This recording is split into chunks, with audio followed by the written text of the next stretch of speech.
de Repórter está aqui hoje com um convidado ilustre, o Rogério, que veio ajudar a gente aqui a debater um tema bastante interessante da política capixaba, se referindo à eleição, basicamente, de 2016. Ô Rogério, você tem dito aí que o Paulo perdeu musculatura com a entrada do Ricardo no PSDB. Como que é isso? Veja, na hora que o Ricardo vai para o PSDB, sobra um senador para ele, que é a Rose Freitas, que não vai na missa dele. Então, o Paulo hoje é um governador do PMDB meio descalço. Então, eu vejo uma situação difícil para ele. Quem é que Paulo vai eleger? Ele vai continuar fazendo só esse jogo de arrumar candidatos para derrotar o Luciano Rezende? É só isso que ele vai fazer? Agora mesmo botou no gabinete dele o Serjão, que não tem nenhuma possibilidade, mas vai arrumar voto para tirar voto de quê? Do Luciano. É só isso? Porque ele tá com medo de sair fortalecido de 2016 o Renato Casagrande, com quem ele prevê que vai competir em 2018. Então o Paulo está no partidinho de nada, só tem ele, porque a Rose está do outro lado. Mas como que fica?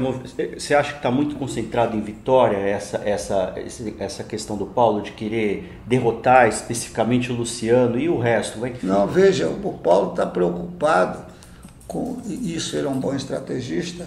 O Paulo está preocupado com Vitória, que é a grande vitrine, com a grande vitória que ele tomou um ferro danado do Renato Casagrande nas últimas eleições para o governo. Mas aonde ele quer realmente pegar o Renato é aqui. Porque se ele pega o Renato aqui, isso tem uma importância enorme no conjunto das eleições. Você acha que isso também entra revanche de 2002? Porque ele também começou lá essa derrota, né? Ele teve a derrota no palanque do Luiz Paulo contra o palanque do Luciano / Casagrande. Então, e depois de 2014 ele já teve esse outro embate, também saiu mal da disputa em 2014. Então, são duas, né? Não, veja, na eleição do Luciano, essa coisa é interessante. O Luciano tinha o quê? O Luiz Paulo tinha o quê, Luciano? Não, o Luiz Paulo tinha, há 16 dias de acabar o primeiro turno, tinha 44%. O Paulo entrou, faltava 6%. Ia liquidar. O Paulo entrou, fez o Luiz Paulo perder a eleição, com aquele negócio de entrar triunfalmente com ele. O Paulo não tem voto, o Paulo tem estratégia, ele é estratégico, como ele está aqui, ó. Vamos fazer o quê? Vamos a tempo já pegar a Assembleia para rejeitar as contas do Renato Casagrande. É só ele lamear o Renato Casagrande, o que ele faz. Agora, quando você vai ver o potencial eleitoral dele, qual é o potencial eleitoral dele? Ele ganhou no interior e o Renato Casagrande ganhou na grande vitória. Agora, ô Neto, você disse uma coisa interessante, queria que você comentasse, que o Rogério falou, o Paulo tomou ferro aqui na grande vitória. Mas e agora no interior? Porque ele ganhou no interior, mas agora a coisa ficou complicada para ele no interior, né? Porque levando a concepção da questão partidária do PMDB, os prefeitos do PMDB, eles querem um apoio. O PMDB cresceu e é natural, quando você tem o partido do governo, ter o maior número de prefeitos. O problema é que o Paulo, para construir a eleição dele em 2014, ele foi quem? Ele foi um dos rivais dos atuais prefeitos. Foi nos oposicionistas. E agora como que fica? O governador, se espera do governador que seja o grande organizador das eleições no estado inteiro. E eu vejo o Paulo se colocando como hoje o grande articulador de Vitória numa disputa meramente pessoal no campo da estratégia junto entre ele e o Renato Casagrande. É o seguinte, um candidato inteligente ao governo do estado nunca elege prefeito de interior. Que vai eleger prefeito do interior para apanhar o problema para ele. O prefeito do interior tem que vir de graça, porque a eleição está na grande vitória, 60 e tantos por cento dos votos está dentro da grande vitória. E aonde vai se discutir imagem é na grande vitória, não é no interior. Então, o prefeito repetido é problema, ganhar com o prefeito. Apoiar o prefeito que vai ganhar é problema para ele. É preferível não ter compromisso, senão como é que ele vai ficar? O Estado está sem dinheiro para bancar Os prefeitos, como é que fica? Que de qualquer maneira o prefeito vai ter que bater na porta dele, né? Ele não Vai, precisa, ele não precisa precisa esperar dele, nada do prefeito. mas não pode ter compromisso. Vê como o Paulo está fazendo com o pessoal. Vai embora que não tem grana, vai embora que não tem grana. Não é isso que ele está fazendo o tempo todo com os prefeitos?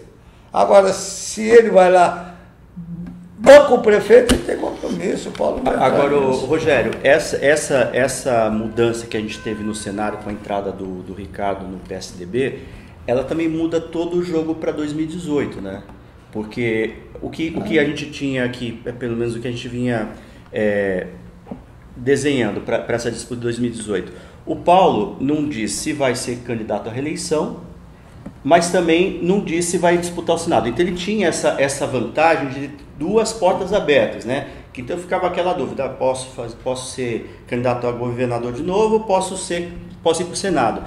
Quando o Ricardo sai, e o Ricardo vai para o PSDB, agora o Ricardo ele está começando a trabalhar para segurar a reeleição dele ao Senado. E aí o Paulo perde uma porta, porque a outra vaga já estaria comprometida com o Magno Malta. E o Paulo fica meio que sem opção, vai ter que disputar a reeleição. Como é que fica isso? Não, fechou a porta, ele é candidato ao governador, então ele não tem mais muito o que mexer. Como é que ele vai mexer de como? Se ele não tem aquele espaço da segunda vaga de senador para ficar no lenga-lenga dele. Não, senador não, governador não, aí ficar encabelando o PSDB, não, o César Gonaga pode ser o governador, agora o César Gonaga dançou. Tem não, o Paulo é candidato ao governo, ele vai disputar o Senado com quem? Não vai. E aí o PSDB é um partido por onde está passando hoje os resultados desse pleito na Grande Vitória. Porque se você pegar lá em Vila Velha, o quê? O PSDB. Tem o Max, se não tiver o Max, ainda pior, ainda tira o doutor Hércules do PMDB e põe ainda enfraquece o PMDB. Você vai para a Serra, que é outro grande eleitorado, onde que o Paulo está. Se ganhar o Aldífas, que ele quer que ganhe, não tem repercussão, porque é clandestino, o negócio do Aldífas é clandestino, a eleição do Aldífas. Ainda tem um problema para ele administrar lá, que é o Vidigal. E o Vidigal disse que é candidato também, e lá só tem problema. Então, o que? Vitória é que é onde tem expressão uma derrota do Renato Casagrande para ele. Porque se ele derrotar o Luciano aqui, ele é o homem das eleições de 2018, claro. E ainda mais com essa possibilidade de rejeição de contas, da inelegibilidade, uma possível inelegibilidade do Renato. E qual seria uma outra solução? Há uma outra solução? Há uma outra via alternativa se construindo em 2018 fora dessa polarização? Sim. Quando o Ricardo entra no PSDB, ele entra já sabendo de tudo. Ele entra sabendo que o PSDB pode ser a figura que decide as eleições em Vitória. Vai para o Luiz Paulo, ele namora lá com o Luciano de vez em quando, quer dizer, deve ser no escurinho namorar com o Luciano, porque ele tem que estar com o Luiz Paulo. Então a eleição em Vitória tem muitas trilhas para lá, para cá. Mas também o que nem o Ricardo, essa história do Luciano e do Luiz Paulo, e até gerou já o Luiz Paulo está ansioso com isso, né? Esperando que o Ricardo anuncie logo o apoio, mas você vê, isso são estratégias que eles aprenderam na convivência com o Paulo. O Paulo adora fazer apoio clandestino. Você vê na eleição de 2014, o apoio ao COSA. É a escola do Paulo. A escola do Paulo dando resultado.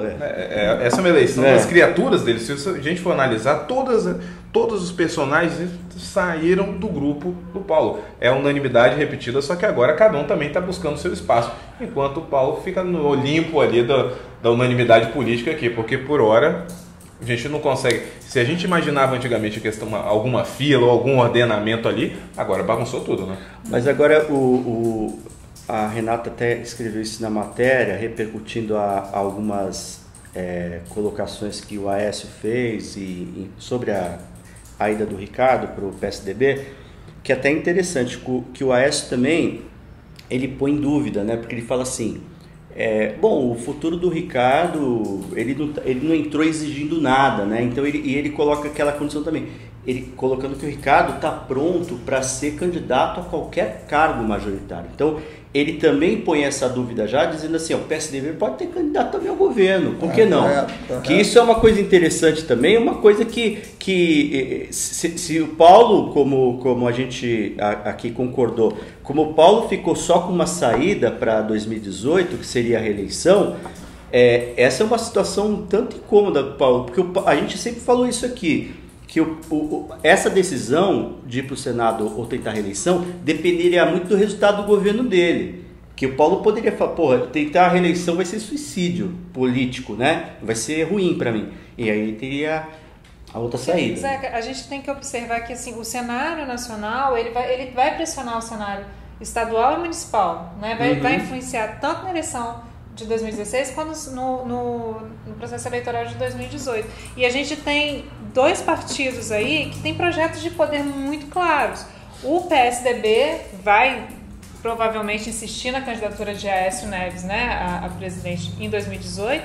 E a gente percebe que após essa crise, né, no meio dessa crise do PT e tal, o PMDB agora tem um projeto de poder também. O Temer tem circulado, né, veio para o Espírito Santo fazer campanha para a presidência, sendo que ele é candidato sem adversário. Peraí, né? Então, uma coisa é o Paulo estar num partido e tal, que não tem um projeto de poder, que aí ele tem o controle mais facilmente. Agora, é um cenário diferente, porque lá em cima, como o Ricardo, ele entra no PSDB, não por aqui, ele entra no PSDB por cima, porque o objetivo do PSDB é ter uma base forte para Aécio no Senado. Ele não tem nada a ver com o Espírito Santo, a entrada do Ricardo Ferraço no PSDB. Ele pode não estar bem no Espírito Santo, mas lá fora ele está bem. Ele Exatamente. faz um bom mandato. Tanto é que ele vai ser o líder da oposição.